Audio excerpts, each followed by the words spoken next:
বন্ধুরা, আমি আজকে কাঁঠালের বিচি বা দানার কোপ্তা কারি বানাবো। তার জন্য কাঁঠালের দানাগুলো খুব সুন্দর করে আমি ধুয়ে নিয়েছি। নিয়ে এবার আমি সিদ্ধ করতে বসিয়ে দেবো। বন্ধুরা, আমি এই কড়াইতে দিয়ে দিলাম, এবার জল দিয়ে দেবো। বন্ধুরা, আমি জল দিয়ে এবার সিদ্ধ করবো এটা। বন্ধুরা, আমি সিদ্ধ করতে বসিয়ে দিলাম।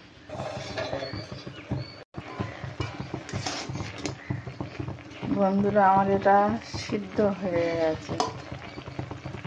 এবার আমি নামিয়ে গ্যাসটা অফ করতে হয়েছে, সিদ্ধ হয়ে গেছে। আমি এবারে অফ করে দেবো। বন্ধুরা, আমার সিদ্ধ হয়ে গেছে, গ্যাসটা অফ করে দিয়ে এবার আমি জলগুলো ঝারিয়ে নেবো। এই যে সব সিদ্ধ করে ভালো করে জল ঝারিয়ে ধুয়ে খোসা ছাড়িয়ে নিয়েছি। এবার আমি এগুলো মেখে নেবো। বন্ধুরা, এই যে কাঁঠালের দানাটা এইভাবে মিক্সড করে নিয়েছি।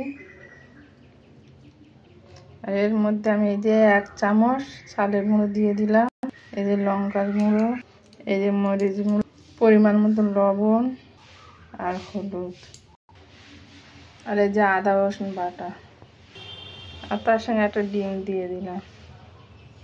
এবার এইগুলো আমি ভালো করে মাখিয়ে নেবো। বন্ধুরা, আমার মাখানো হয়ে গেছে। বন্ধুরা, এবার আমি ছোট ছোট করে এবারে একটা শেপ দিয়ে নিব।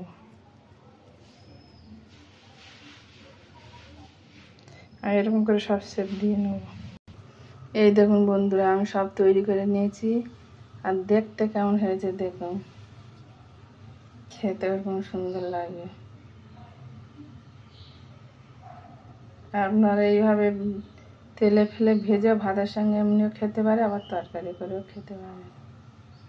বন্ধুরা, আমি গ্যাসটা ধরে কড়া বসে দিয়েছি। এবার আমি সাদা তেল দিয়ে দেবো। বন্ধুরা, এই তেল দেওয়া হয়ে গেছে। এবার আমি একে একে তেলের মধ্যে ছেড়ে দেবো।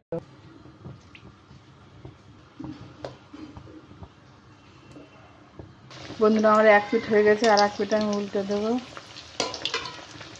বন্ধুরা, আমার এইসব উল্টানো হয়ে গেছে। বন্ধুরা, আমার হয়ে গেছে, আমি তুলে নেব।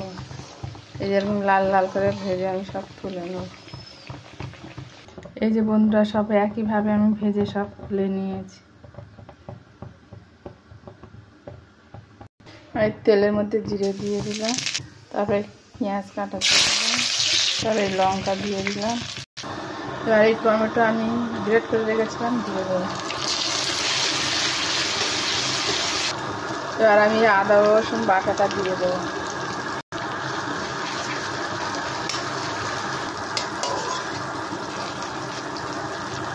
মশলাটা ভালো করে কষানো হয়ে গেছে। এবার আমি হলুদ দিয়ে দেবো, জিরে গুঁড়ো দিয়ে দিই, লবণ দিয়ে দিলাম, এই যে কাশ্মীরি লঙ্কার গুঁড়ো একটু, কাশ্মীরি লঙ্কার গুঁড়ো।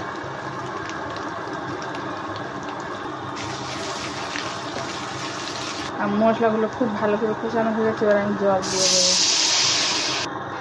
জলটা আমি দিয়ে দিয়েছি।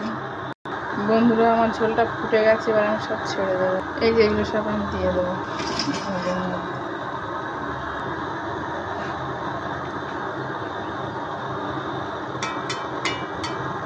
বন্ধুরা, এবার একটা আমি চাপা দিয়ে দেবো।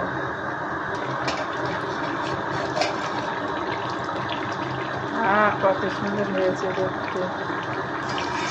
দেখুন ঝোলটা কত সুন্দর হয়েছে। উপর থেকে একটু ধনে পাতা ছড়িয়ে দেবো অল্প করে।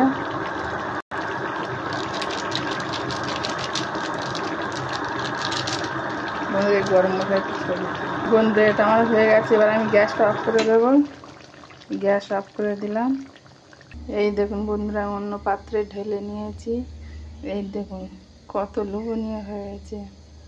দেখতে যেমন সুন্দর হয়েছে, খেতে ঠিক অতটাই সুন্দর লাগে। আপনারা এইভাবে বানিয়ে খেয়ে দেখবেন।